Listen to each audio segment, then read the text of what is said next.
Hey, what's up everyone? I'm Colby from Sanitarian Productions. We're back with another action figure review. In this episode, we're taking a look at the Warhammer 4000 series from McFarlane Toys. This is the Blood Angels Hellblaster. I'm actually really starting to dig these Warhammer figures a lot more than I was expecting I was going to. The first wave was the Necron Warrior and the Primaris Space Marine guy. Those were kind of hard to find, so I was really happy when I saw this new wave from McFarlane Toys here. It's basically the same mold as the original Space Marine guy, but new updated colors, a new kind of battle scheme to go with the Blood Angels. So anyways, I'm really happy to see this in stores here, so it makes me hopeful that we'll see more of these things showing up. So yeah, I mean, it's a slight variation on the actual original figure, but it still works. So anyways, we'll get past that. This comes in a standard kind of Warhammer 4000 McFarlane packaging here. Nice big window box here, so you can see the figure and all the accessories inside it. He's got the cool backpack here and a really cool updated blaster here. Yeah, awesome. Flipping it over to the, well, let's go. Just look at the top here. It just does have the McFarlane Toys logo. Nothing really else going on here. The bottom has all the kind of copyright information-y stuff. Games Workshop Limited 2021. Very cool looking. Side has more of that artwork here. The Blood Angels Hellblaster. The other side has the that weird kind of biomechanical stuff going on. And flipping it over to the back here, we have more of the figures from the particular wave here. We've got the Adepta Sorita's Battle Sister. And then both of these figures in the wave, the Blood Angels Hellblaster and the Battle Sister, also come with, as artist proofs, which are the unpainted versions of these. I haven't seen those in stores yet, and I probably won't, but they're cool looking. I'm going to get some at some point, but they're kind of hard to get as well for whatever reason. But I really like that concept of having regular figure and then the unpainted versions of them for whatever reason. I know in this particular case it works really well because most of the Warhammer stuff, you know, when you buy the standard gaming version of it, so like this guy, they come unpainted. So I like that they've kind of taken that to this level here. So it's just a cool concept, and I'm really liking that. So anyways, we're going to go ahead and dive into this one here. We do have a little bit of tape here on the bottom here. We're just going to go ahead and slice that off like so. Pop these out. So as of the recording of this is what is this? September 2021. These have been out for a little while. Pop this guy off the tray. Actually, he's rubber banded in here. So flip it over to the back here. We can see here are these tray things, little rubber band things. I'm going to cut them off.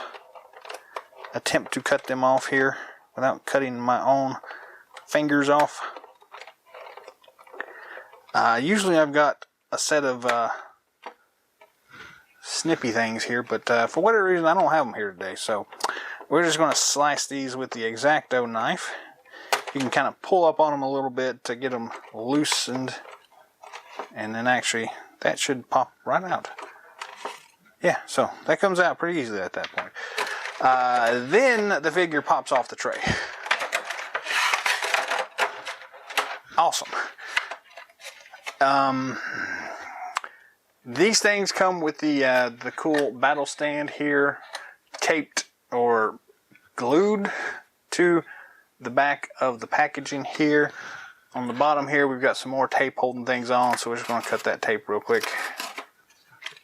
To unfold this, I know they probably do this to keep things from sliding around, but these things are really aggravating to get off of this tray. The tray itself is pretty nice. They do have some cool artwork from the Warhammer universe going on there. It's very subtle, but looks really cool anyways. So we're going to try to cut this off real quick here. There's not really an easy way to do this, unfortunately. This is about the easiest way there is, and it's still aggravating. So you just kind of cut it a little bit, then kind of lift up on it, and then just pull it apart here, and then the stand comes out. That's more of a McFarlane thing than it is a Warhammer thing, because they're like that with their DC figures as well. It's aggravating, but not a game stopper kind of thing. So we do still have some stuff holding this guy in. So the backpack here is also got those crazy plastic rubber bandy things on them. So we'll cut that off. And then that pops out. So we got the cool jetpack thing. The gun is also rubber banded in. They really don't want these things moving around, do they? So let's get in here and slice that off.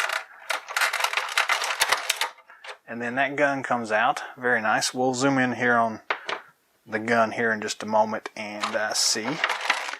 And then we also have a little bit more here around his waist.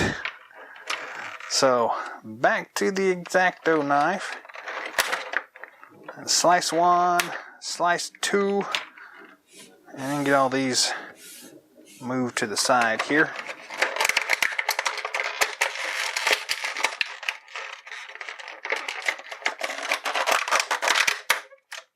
That makes a lot of racket. Alright, there is the figure. I'll throw as much of these together in the thing as we can to keep them from jumping around here, and we'll toss that behind us here. Alright, very, very cool looking here. We've got the Hellblaster, Blood Angels Hellblaster. We've got the cool space gun. We've got the cool rocket pack, and we have the battle stand. So, I guess there's not really much use in, well, I'm going to zoom in just a little bit.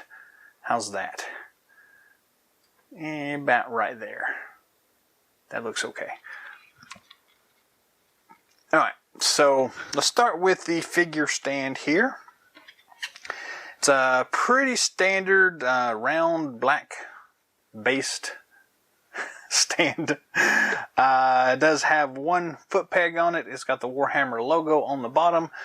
These just kind of line up with the foot pegs on the bottom of the figure, and you just kind of press it in place there.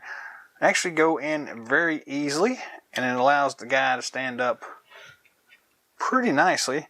As far as posing with them, they don't really help too much.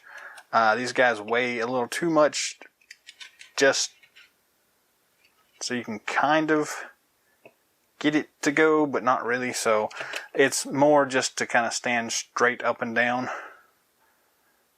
So they work well for that, but beyond that, not much use. But I'm glad they come with them anyways. I always like figure stands that come, we don't have to buy them separately, so that's nice. I do have a couple of the NECA figure stands as well. I've got the clear ones here, and these work pretty well for these guys as well. Let's just test this out here and see. Yeah, so they snap into place really easily and work about the same as those ones that come with them. They're a little bit sturdier, so you can get a little bit more bendy side effect there. So if you're looking for replacement stands or something a little bit more heavy duty, these NECA stands work really well for these McFarlane figures. So very cool though.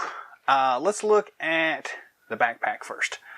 The backpack is the same sculpt as we got on the previous figure, but it's now done in a solid red. It's got some really nice details here that I really, really like the design work on. looks very cool, really awesome work here. It's got this one big peg thing on the back here. You just line this up with the peg hole on the back of the figure and just kind of press it in place, and it locks in there and does an awesome job. So this works really well. I really like this design. Yeah, it just works really well here. The only thing that I think might make it a little bit better, I'm a little bit worried about how well these small joint things here, these little edge bits, pressure point things, I wonder how well they're going to hold up in the long run. But for right now, they work really well. Just kind of plop it in there and it holds in place. So yeah, I mean, it just works. So very nice on that. Next up, we do have the cool blaster here. Most of the time we've got what they call the bolters, and this is not exactly a bolter. I'm not all that familiar with the weaponry in the Warhammer universe here, so anybody out there that knows more about that than me, let me know what kind of weapon this actually is. But it is really awesome looking. It's a really large laser cannon thing. I like the detail everywhere on it. I like the fact that they've got some color apps here. So it's got this blue like energy charge at the front.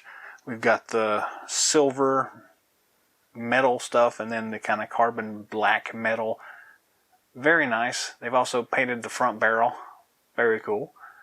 We got these cool things here at the bottom. I don't know what those are, but they're cool looking. Nice scope at the top here. This is just an awesome gun. I'm definitely going to want to try to make one of these out of foam at some point. So, but anyways, handle looks a little bit big.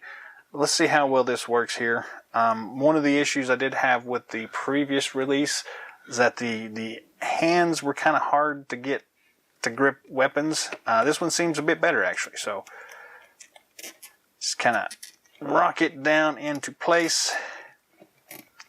And I'm trying to get it to line up with the finger and the trigger joint.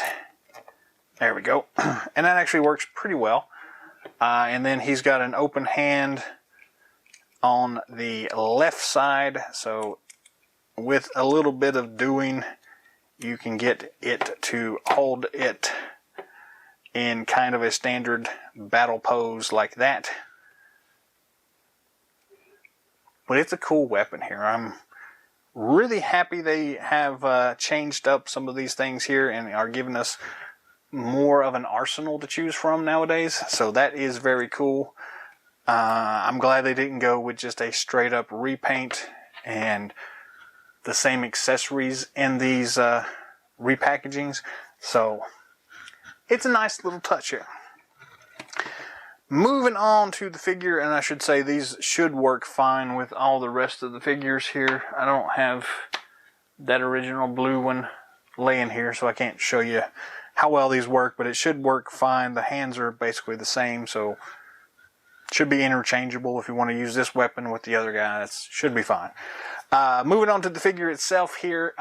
Detail-wise, it's the same sculpt with a couple of accessories or new sculpting additions.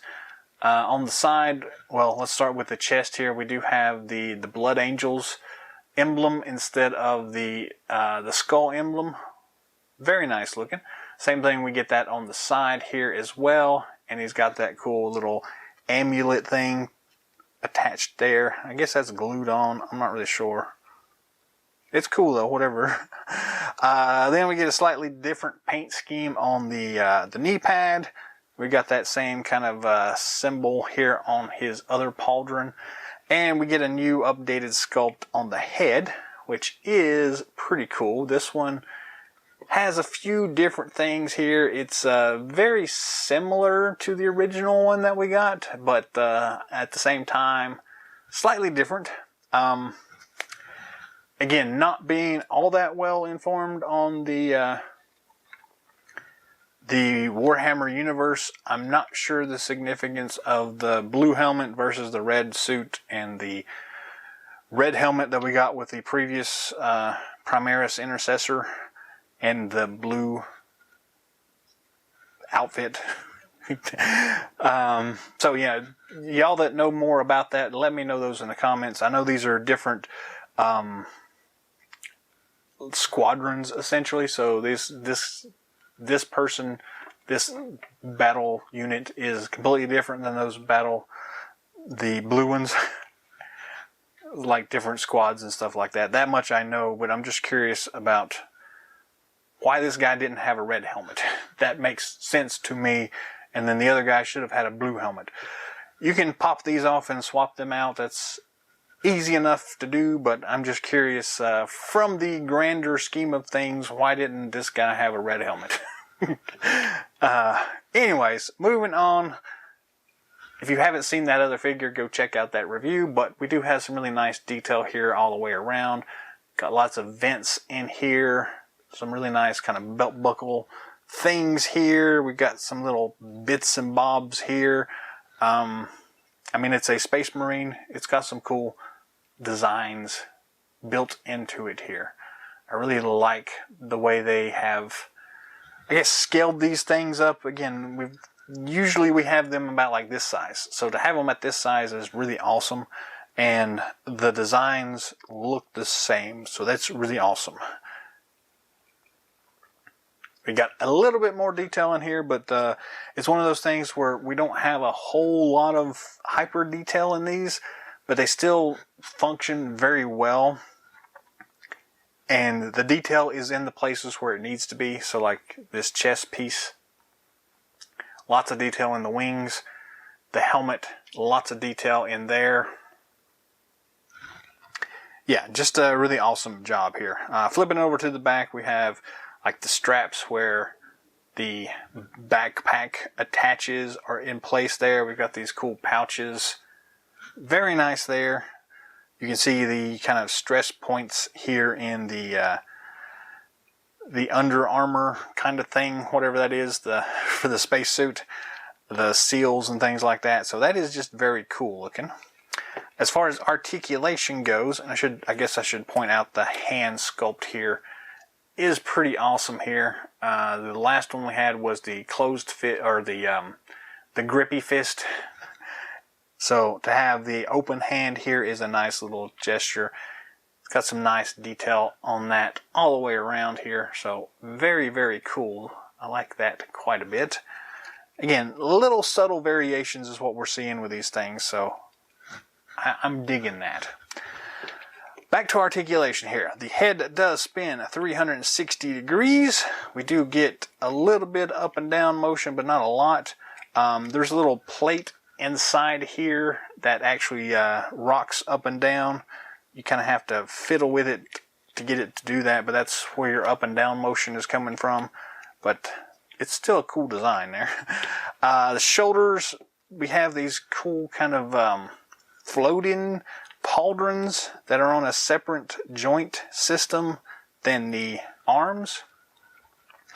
They don't seem to want to pop off at all, but they do have like this little ball peg joint thing in there, if you can look in there and see.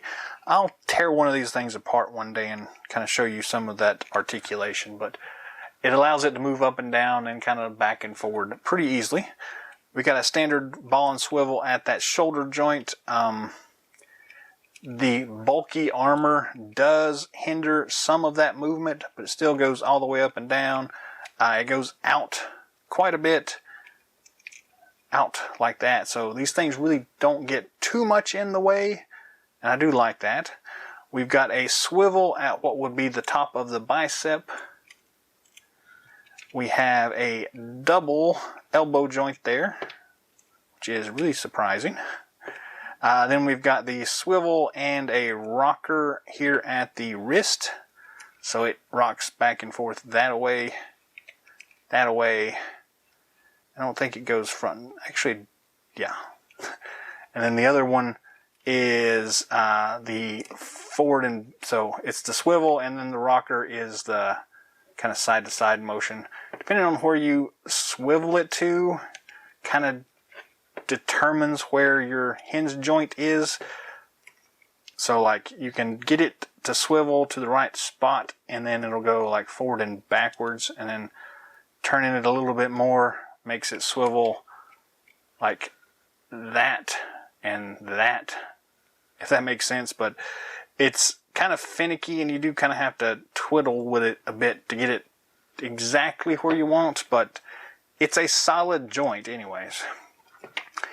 Moving on from there, we have the standard kind of ab crunch feature here. So all the way forward, all the way back. It's kind of that ball joint, so it kind of rolls around quite a bit. I can't tell here. There is a waist joint that goes left and right. It's really hard to get it to twist, so you kind of have to pinch in on this middle piece here and then twist it, but it's there. Alright. Then at the hip joints, we have standard plastic T-hooks there, so they go only out about that far, which isn't too much. But forward, we can get them to go about that much. Backward, it can go quite a bit actually, so crazy. Again, with these plastic T-hooks things, you kind of just have to fiddle with it to get it to go where you want, and then it kind of goes about any ways you need it to. But the left and right kind of is a little bit limited, but not too badly. We do have a double knee joint down here at the bottom, a really big knee cap thing there. We don't have a swivel at the top of those boots at all, but I don't think you need it. But yeah, so there's that. Then we've got a rocker joint here at the ankle, and it's got a little bit of the swivelly thing too, so you can get it to go a little bit left and right, but rocker swivel, the big clunky boots kind of inhibit that articulation a little bit. So all in all, it's got pretty varied articulation for a big chunky figure like this, which I'm really surprised about. But yeah, it's a cool figure. Like I said before, I'm really digging this Warhammer line, and I'm looking forward to some of the variations that are going to pop out here. The head swaps are awesome. The big weapons, I'm just really liking that a lot. And then the rest of this, it just works so well. So yeah, these are cool figures. If you haven't picked any of these up, the Hellblaster, the Blood Angel Hellblaster, are fairly easy to pick up right now. I think they retail for around anywhere from 20 to 25, depending on which store you're going to. Sometimes you can get them on clearance sale. I know I recently found these on clearance from Walmart's website for like 12 bucks, and yeah, they're still at 12 bucks, so I got a couple of them. I'm not really an army builder per se, but I just really like this design, so I picked up a couple of extra ones for the Hellblasters. I wasn't lucky enough to find any more of the blue ones, but these red ones are still pretty cool, so yeah, it's cool. Good luck with all that stuff, but yeah, around the $20 to $30 mark is what you're probably going to be hitting at, and they are definitely a good deal for that. I'm really liking them. They've got some weight to them, and yeah, I mean, they just really work well, so very cool.